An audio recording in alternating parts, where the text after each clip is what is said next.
Bapak sendiri bagaimana kabarnya Pak? Alhamdulillah, baik. Izinkan saya untuk menjelaskan dulu fokus pendampingan hari ini ya Bu ya. Yang pertama kita akan mendiskusikan mengenai penerapan aksi nyata 3.1 mengenai pengambilan keputusan. Yang kedua kita akan membahas tentang rancangan program yang berpihak kepada murid. Lalu yang ketiga kita akan diskusikan penerapan dari komunitas praktisi sampai sejauh mana. Lalu nanti kita juga akan melihat dialog pasca observasi yang sudah Ibu lakukan ya pada pertemuan sebelumnya, dan nanti diakhiri oleh refleksi pada kegiatan pendampingan individu yang kelima. Oke, kita mulai Bu ya. Apa saja sih proses yang sudah Ibu lakukan selama 1 bulan ini? Proses yang sudah saya lakukan, yang pertama saya mempelajari modul yang ada di guru penggerak ini Pak ya, modul 3.1 yaitu tentang proses pengambilan keputusan berbasis nilai-nilai kebajikan, di mana kita itu ketika mengambil keputusan itu harus mempertimbangkan 4 paradigma, 3 prinsip dan juga 9 langkah kemudian pengambilan keputusan. Kemudian di modul 3.2 itu tentang pengelolaan sumber daya, di mana kita itu harus di dalam sebuah sekolah misalnya ada kekurangan, tapi kita itu harus menjadikan kekurangan itu bukan sebagai masalah, tapi harus sebagai kekuatan atau aset bagi sekolah kita. Luar biasa. Saya mengapresiasi apa yang sudah Ibu lakukan dan saya juga mengucapkan terima kasih karena Ibu sudah berbagi praktik baik bukan hanya kepada rekan sejawat, siswa juga ikut berpengaruh. Oke, kita masuk kepada bagian inti ya Bu ya. Kita diskusi berkaitan dengan penerapan aksi nyata modul 3.1 yaitu pengambilan keputusan. Nih, berdasarkan hasil pemetaan yang Ibu lakukan, bagaimana hal tersebut mempengaruhi proses pengambilan keputusan yang Ibu lakukan? Itu saya sudah mengambil keputusan berdasarkan modul 3.1. Saya mempunyai sebuah kasus yang saya alami, yaitu kasus dilema etika maksudnya, dan saya itu menyelesaikan kasus tersebut dengan tadi Pak, dengan menggunakan 4 paradigma, kemudian 3 prinsip dan juga 9 langkah kemudian. Oke, apa hal yang menurut Ibu itu masih perlu dikembangkan atau dievaluasi? Yang harus dievaluasi mungkin dalam hal saya harus bisa membedakan mana yang termasuk dilema etika dan mana yang termasuk rujukan moral. Kadang itu masih sempat tertukar gitu. Oke. Apa hal yang menurut Ibu itu mendukung keberhasilan dari keputusan yang diambil? Tentunya itu ada kolaborasi dari rekan sejawat, kemudian dari kepala sekolah dan juga murid juga, kemudian pokoknya dari seluruh warga sekolah agar pengambilan keputusan yang saya ambil ini sudah tepat. Oke. Adakah pengalaman yang terjadi dalam waktu dekat ini terkait dengan atau yang mencerminkan dilema etika, baik itu proses kepada siswa atau rekan sejawat? Ada Pak, misalnya kalau kepada siswa itu ada di pas yang tahun sebelumnya ada anak yang jarang masuk sekolah, gitu ya. Padahal anak tersebut memiliki kemampuan yang lumayan gitu di bidang akademiknya, terus dia tidak masuk, kemudian kan karena banyak nilai yang kosong, nah jadi pertimbangan gitu ini anak naik atau tidak. Gitu.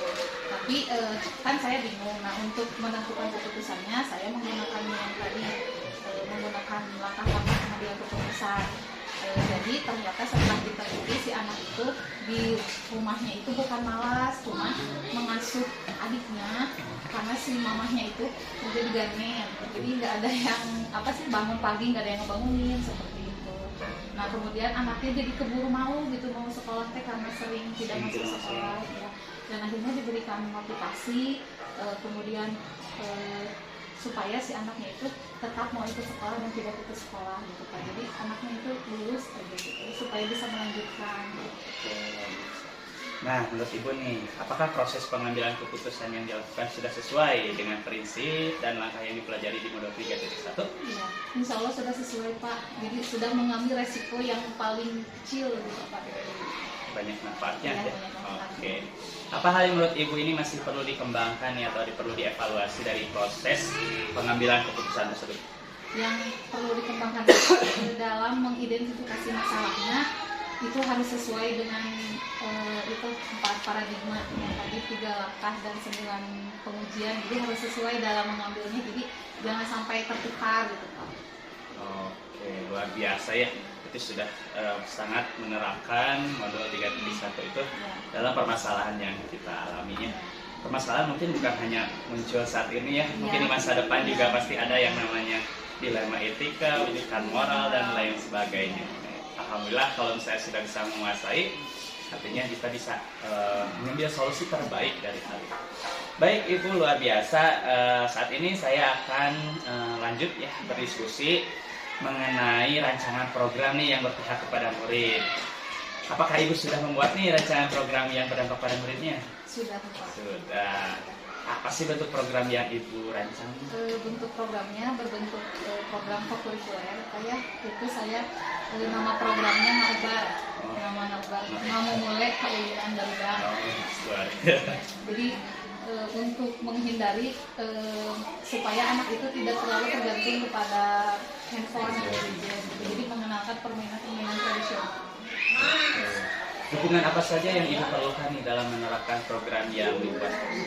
Tentunya saya itu butuh sarana dan prasarana yang menunjang untuk pelaksanaan permainan tradisional tersebut, dan harus ada dukungan dari seluruh warga sekolah. Itu harus ada kolaborasi agar melaksanakan dengan sesuai yang diinginkan. Apa yang menjadi tantangan Ibu dalam melaksanakan rancangan programnya? Sudah dibuat? Tantangannya jujur aja ya Pak, kurang sarkas, jadi fasilitas di sini masih kurang, jadi hanya baru ada tempat sampah yang sederhana gitu, jadi ingin ada yang lebih gitu. Apa yang Ibu lakukan nih untuk menghadapi tantangan tersebut? Ya, saya mencoba mengajukan gitu Pak, ya, ketika ada rapat, jadi mengajukan keinginan gitu Pak, aspirasi. Oke, alat-alat ya perlu Ya, dipegang, gitu, ya, papan gitu. juga. Ya. Dan juga mengajak kolaborasi dengan rekan-rekan. Oke, luar biasa. Saya doakan semoga programnya berdampak pada muridnya berjalan dengan baik ya. Amin, amin. Oke, mudah-mudahan di ACC juga tadi Ya, ajuan. amin. Supaya ini ya tantangannya bisa teratasi. Oke, bagus, luar biasa. Kita lanjut Bu, berkaitan dengan diskusi perkembangan komunitas praktisi ini. Nah, Ibu kan sudah merintis nih komunitas praktisi. Apa sih peran komunitas ini terhadap proses belajar Ibu? Yang sudah berjalan di sini komunitas praktisi salah satunya yaitu pengelolaan kinerja pada PNN gitu Pak. Ini sudah dilaksanakan setiap 1 minggu 2 kali, setiap hari Senin dengan Rabu gitu Pak kegiatannya. Dan saya di sini sebagai sekretaris. Biasa di peningkatan kualitas di PMN ya, Ya. Platform mereka mengajar. Apa saja perubahan yang menyenangkan nih yang Ibu alami dari rekan di komunitas praktisi Ibu? Ya, jadi menambah ilmu ya, karena saling berbagi, kemudian lebih mempererat kekeluargaan ya Pak. Jadi lebih harmonis lagi di sekolahnya itu. Nah, sekarang apa sih rencana yang akan Ibu lakukan nih di komunitas praktisi setelah PGP ini selesai? Saya akan terus melanjutkan dan mengkonsistensikan yang paling utama. Betul, itu yang paling utama ya, konsistensinya, berkesinambungan. Ya. Oke, nah apa dukungan yang Ibu perlukan untuk komunitas praktisi Ibu ini? Yang tadi yang ingin terus berlanjut gitu. Ya, dukungan dari kepala sekolah, dari rekan guru juga, dan yang lainnya dukungan moral dan maupun material itu penting. Oke, saatnya kita melihat dialog pasca observasi ya Bu ya.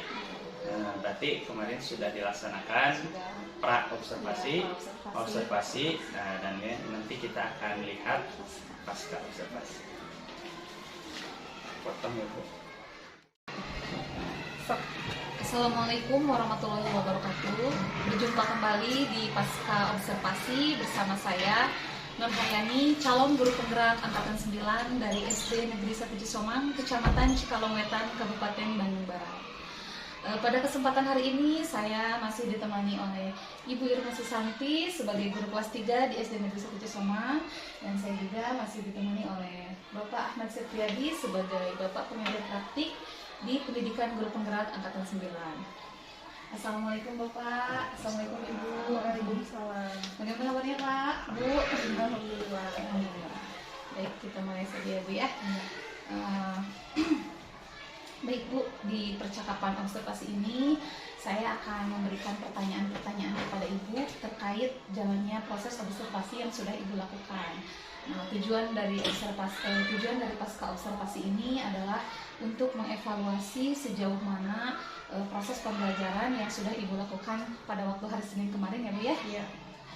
Baik Bu, untuk pertanyaan yang pertama, bagaimana perasaan Ibu terkait dengan jalannya observasi kelas yang sudah Ibu lakukan pada waktu hari Senin kemarin? Ya. Baik, alhamdulillah. Observasi kemarin berjalan dengan lancar. Alhamdulillah sekali, walaupun masih ada kekurangannya. Alhamdulillah ya Bu ya, berjalan dengan lancar walaupun masih ada kekurangan. Baik Bu, bisa diceritakan kembali Bu area pengembangan apa yang Ibu lakukan saat Ibu melakukan observasi di dalam kelas, kemudian langkah-langkah dan tahapan pembelajaran apa yang sudah Ibu lakukan di dalam kelas. Untuk tahapannya yang pertama yaitu membuat perangkat pembelajaran dulu, kemudian area pengembangannya ada 2 tahap, yaitu ada pengetahuan dan keterampilan. Nah, yang pengetahuannya yang pertama menyediakan video, jadi siswa nanti bisa menemukan perubahan energi dengan tepat. Kemudian pada keterampilannya dengan melihat poster pada gambar, maka siswa bisa memberitahu dengan kalimatnya sendiri perubahan energi dengan tepat. Luar biasa sekali ya Bu ya. Jadi Ibu ini mempunyai 2 area pengembangan, Betul. yaitu area pengembangan pengetahuan dan juga keterampilan.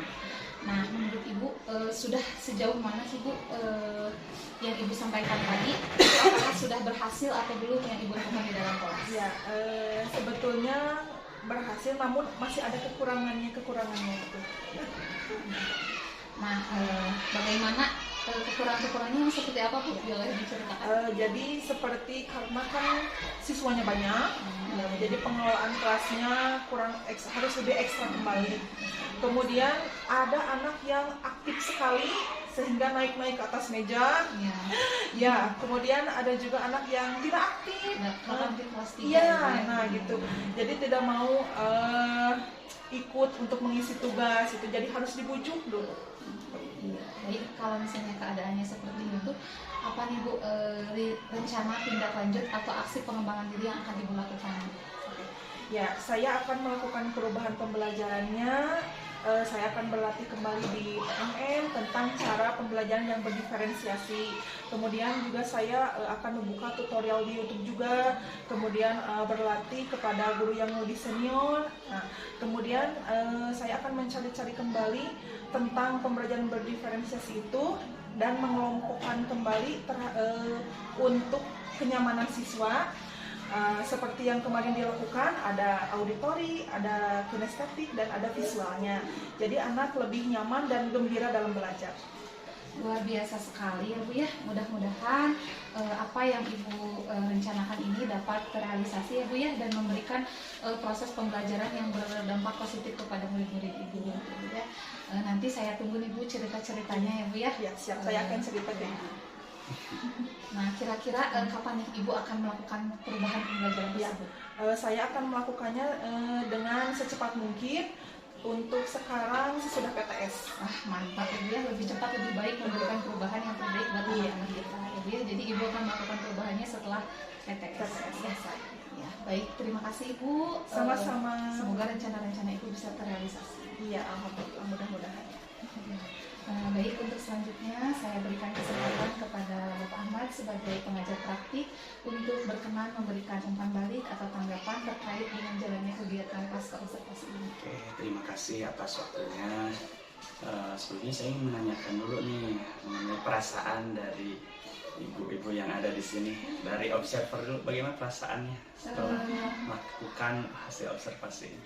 Campur aduk ya Pak ya, karena ini saya baru pertama juga melakukan jadi observer gitu Pak. Kadang ya ada rasa nggak enaknya juga gitu, karena kan mengobserver sesama kan gitu. Tapi ini jadi menarik dan menantang bagi saya untuk bisa lebih baik ke depan. Dari Ibu Irma sendiri, bagaimana perasaannya?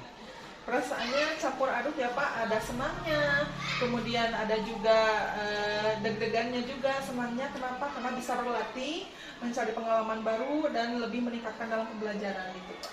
Oke, luar biasa ya Bu. Oke, mungkin umpan balik dari saya sebenarnya lega dan bangga sebenarnya Bu. Karena CGP-nya sudah bisa melaksanakan observasi sesuai dengan kriteria dan instruksinya. Lalu juga Ibu sudah melaksanakan pembelajaran yang sebenarnya sudah berpihak kepada murid. Walaupun misalnya tadi saya dengar ada kelemahan seperti tadi naik ke atas meja, sebenarnya itu hal yang wajar Bu ya. Hanya saja nanti luar biasa juga apa yang Ibu akan lakukan, yaitu adanya peningkatan, misalnya mulai dari kedisiplinannya kita tingkatkan lagi berkaitan dengan kesepakatan kelasnya seperti apa, diajak anak untuk terus senantiasa meningkatkan motivasi, karena tujuan kita sebenarnya itu adalah mengantarkan anak menuju gerbang kesuksesannya, kebahagiaannya. Jadi pada dasarnya ketika anak bahagia berarti kita sukses dalam pembelajarannya. Anak bahagia, anak mendapatkan ilmu, kita pun insya Allah akan menjadi barokah di ke depannya. Oke, mungkin itu saja yang ingin saya sampaikan pada umumnya. Tadi dilihat juga saya videonya, perencanaannya luar biasa, RPP-nya sudah menerapkan pembelajaran diferensiasi, tadi sudah lihat ada KSE-nya juga, lalu tadi ada budaya positifnya.